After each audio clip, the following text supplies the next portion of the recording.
सांगलीमध्ये पडळकरांच्या निषेधार्थ मोर्चा काढण्यात आलाय। जतमध्ये शेकडो जयंत पाटील समर्थक यामध्ये सहभागी झाले। पडळकरांच्या वक्तव्याचा त्यांनी निषेध व्यक्त केलाय।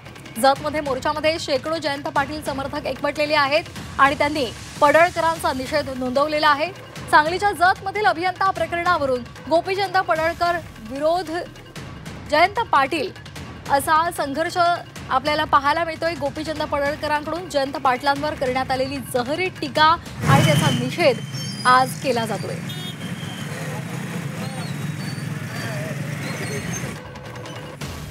हातामध्ये फलक घेऊन त्यावर वेगवेगळ्या प्रकारचे आशय आपल्याला पाहायला मिळत आहेत आणि शेकडो जयंत पाटील समर्थक इथे एकवटलेले आहेत, रस्त्यावर उतरलेले आहेत आणि सांगलीमध्ये गोपीचंद पडळकरांचा निषेध व्यक्त केला जातोय।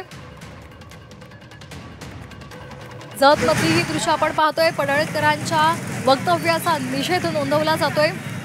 यावर आपल्याला फलक सुद्धा हातात पाहायला मिळतात आणि या फलकावर एक मजकूर आहे आणि या मजकुराच्या माध्यमातून हा निषेध व्यक्त केला जातोय।